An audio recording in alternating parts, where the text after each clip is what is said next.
Varicose veins కి సరైన చికిత్స కోసం సంప్రదించండి ఎవిస్ హాస్పిటల్. నమస్తే రమ్మగారు. నమస్తే జయ. రమ్మగారు, మనము ప్రఖ్యాతిగాంచిన పురాతన ఆలయాల గురించి మాట్లాడుకుంటున్నాం. మరి ఇప్పుడు ఏం చెప్పబోతున్నారు? ఏ ఆలయం గురించి? నేను కూడా ఇటీవలే తెలుసుకున్నాను జయ.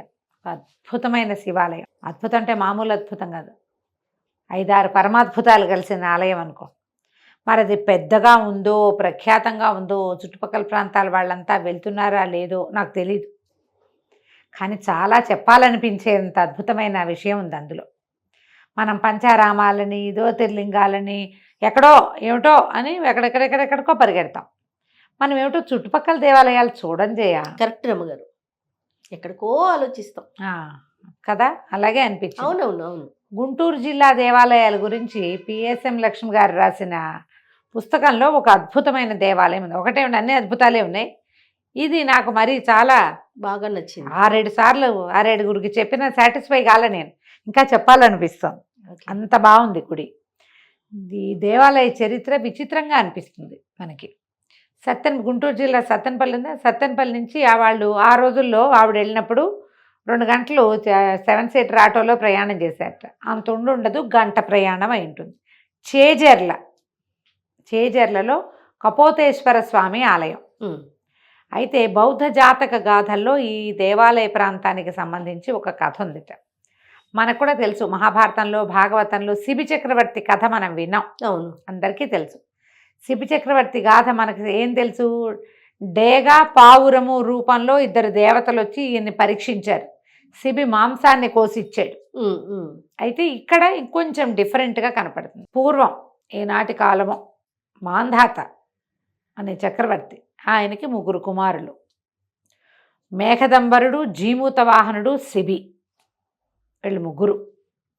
అయితే శిబి రాజుగా ఉన్నప్పుడు ఈ మేఘదంబరుడు అనే ఆయన దేశ సంచారానికి వెళ్ళి అలా అంతా సంచరిస్తూ చేరుంజెర్ల, ఈ ప్రాంతం పేరు పూర్వకాలంలో చేరుంజెర్ల, అక్కడ ఉన్న ప్రకృతి సోయగానికి ముగ్ధుడై అక్కడ లభించిన ఏదో ఒక భగవత్ సాన్నిధ్య రూపమైన భావనకి లోనయ్యి తపస్సు చేసుకోవటం మొదలుపెట్టాడు.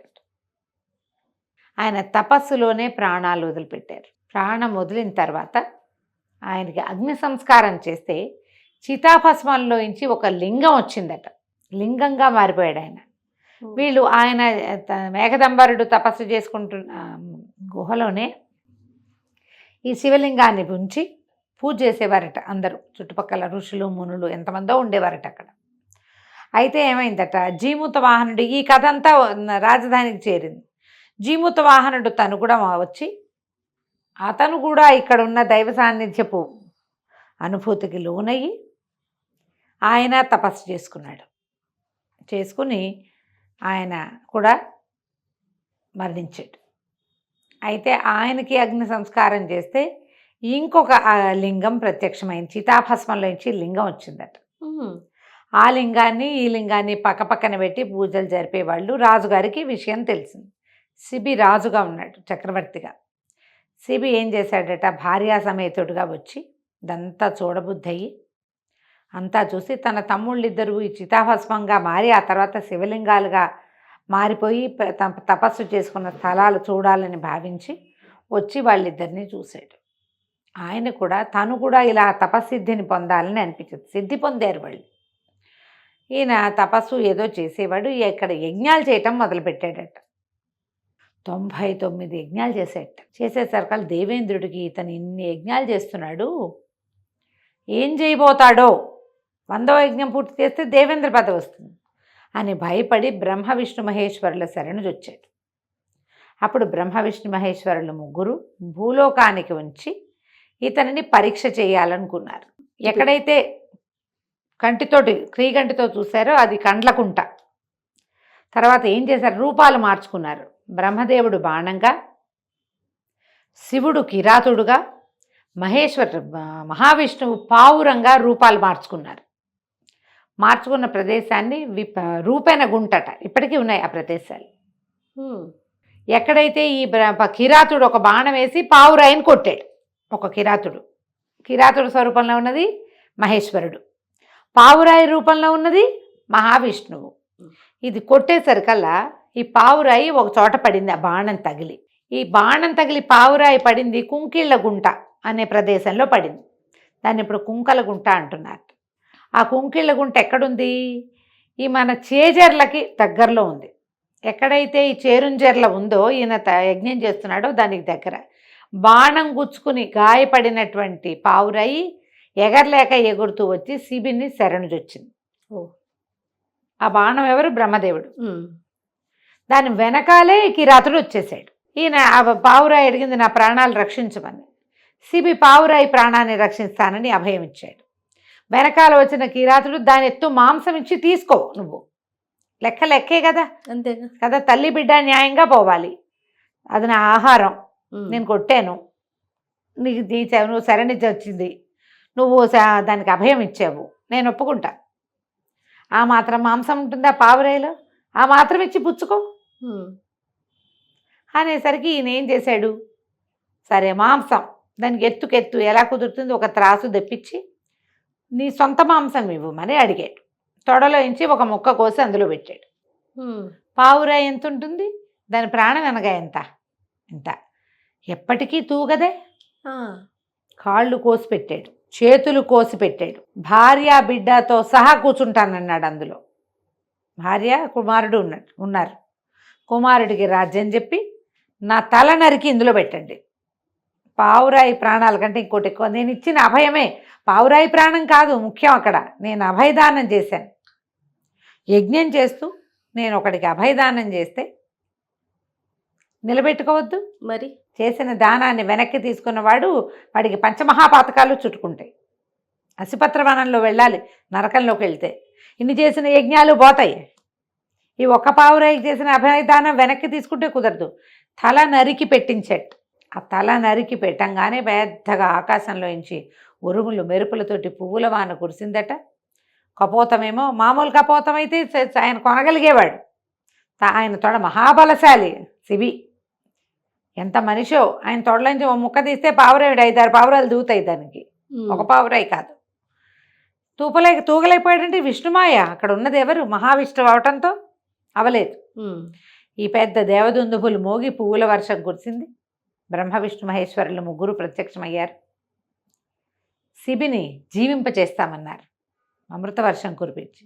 అయితే శిబి జీవుడు దానికి ఒప్పుకోలేదట. వద్దు, నేను త్రిమూర్తులు అభయదానం పట్టారు. ఇప్పుడు నారాయణే చెయ్యే కింద నా చేతి కింద, ఇక నాకు జీవితం వద్దు, ఈ శాశ్వతమైన కీర్తితోటే నా పేరు ఉండనివ్వమని అన్నాడు.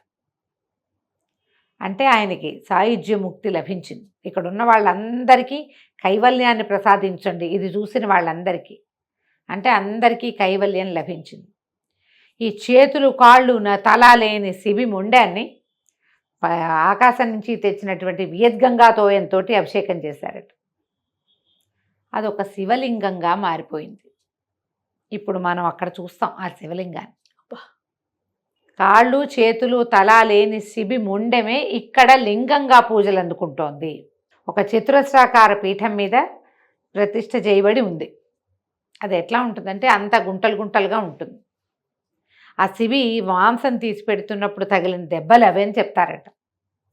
అక్కడి నుంచి ఇలా ఉంది కదా, 2 పక్కల భుజాల్లాగా ఉన్న చోట గుంటలు ఉన్నాయట, 2 గుంటలు. ఒకవైపు గుంటలో ఒక బిందె నీళ్లు పోస్తే నిండుతుంది. ఎడం వైపు ఎన్ని నీళ్లు పోసినా కిందకి వెళ్ళిపోతాయి, అవి ఎక్కడికి వెళ్తాయో తెలియదు. ఎక్కడ కింద తడి ఉండదు. 2 గుంటలు ఉన్నాయి ఆ భుజానికి ఉండవలసిన దీని దగ్గర. ఇవాళ బిందె నీళ్లు పోస్తే రేపొద్దున కుంచుకోలతో తీస్తారట. పచ్చి మాంసపు వాసన వస్తాయట ఆ నీళ్లు. ఆ నీళ్లు మంచి వాసన రావు, మాంసపు వాసన వస్తాయి. ఇప్పటికీ ఆ శిబి పేరుతోటి అక్కడ పూజింపబడతాడు. కపోతేశ్వర స్వామిగా పూజింపబడతాడు. గర్భగుడిలో ఒక కపోత బొమ్మ ఉంది గోడ మీద. అసలు భూమి మీద ఇలాంటి దేవాలయం లేదు. ఎరుకల గుడిసెలాగా ఉంటుందట దేవాలయం. ఇలాంటి స్వరూపంలో ఉన్న దేవాలయం మనకు కనపడదు, భూమి మీద లేదు. భూమి మీదే లేదు. ఆ గర్భగుడి ఎరుకల గూడులాగా ఉంటుంది, గుడిసెలాగా ఉంటుందట. ఇప్పుడు మనం చూస్తున్న తతిమా దేవాలయం అంతా 4వ శతాబ్దంలో కట్టబడింది. ఈ గర్భాలయంలోనే పార్వతీదేవి భ్రమరాంబికాదేవి విగ్రహాలు ఉన్నాయి. గుడి యువతల నుంచి గర్భాలయం కాకుండా గజపృష్ఠాకారంలో నిర్మించబడినట్టుగా కనపడుతుంది.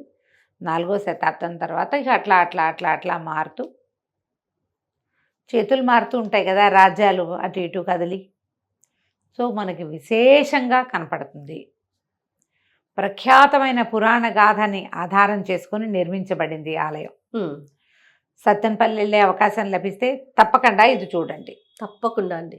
గుంటూరు వెళ్ళి ఏదైనా చుట్టుపక్కల చూద్దాం అనుకుంటే నా సలహా అయితే లక్ష్మి గారిది, పిఎస్ఎం లక్ష్మి గారు మీకు ఆన్లైన్ దొరుకుతారు. ఈ గుంటూరు జిల్లా ఏ జిల్లాలో ఒక వారం రోజులు ఉండే అవకాశం లభిస్తే ఆ జిల్లాకు సంబంధించిన పుస్తకం కొనుక్కొని కనీసం మనకు కనపడవు మనం చూస్తాం, ఆవిడ చెప్పిన ప్రఖ్యాత దేవాలయాలైనా మనం చూడగలిగితే చాలు చాలు. నాకు ఇది చదివిన దగ్గర నుంచి ఇది ఎప్పుడెప్పుడు చెప్పాలా అని ఉంది, చెప్పాలని ఉంది. వినడానికి ఎంత విశేషమైన ఆలయంగా విశేషంగా ఉంది కదా రమ్మగారు. ప్రఖ్యాతమైన ఆలయమే. ఆ చుట్టుపక్కల ప్రాంతాల జనం అంతా బాగా విశేషంగా వస్తారు. దేవాలయం తాలూకు చుట్టుపక్కల అన్ని చోట్ల చాలా శివలింగాలు ఉన్నాయట. తర్వాత చాలా మంది ఋషులు మునులు ఎంతో కాలం తపస్సు చేసుకున్న ఆనవాళ్ళు ఇప్పటికీ ఉన్నాయట. శివలింగాలుగా మారిపోయిన ఈయన తమ్ముళ్ళు ఇద్దరు కూడా మేఘన మల్లయ్య పేర్లతోటి, మేఘనలింగం మల్లయ్యలింగం పేరుతోటి అక్కడున్న సిద్ధుల కొండ ఆ గుట్టలో కిందొకరు పైనొకరు పూజలు అందుకుంటున్నారు ఇప్పటికి. గౌరీ శంకర్లు అక్కడ వెలిసి ఉన్నారట ఆ సిద్ధుల కుంట దగ్గర. అవకాశం ఉంటే మొత్తం ఒకసారి చూసి రావచ్చు. ఇది ఎవరో మహారాజ పుత్రులు ఈ ప్రాంతానికి వచ్చి ఇక్కడున్న భగవత్ సాన్నిధ్యాన్ని తెలుసుకున్నారంటే మరి ఎలాంటిది ఉంటుంది. ఎంత అద్భుతమైంది. పైగా వాళ్ళు తపస్సు చేసి శివలింగాలుగా మారిపోవటమే అది కదా. విశేషమైన కథ, విశేషమైన క్షేత్రం కూడా. అవకాశం ఉన్న వాళ్ళు దర్శనం చేసుకోండి తప్పకుండా. నమస్తే. నమస్తే జయ.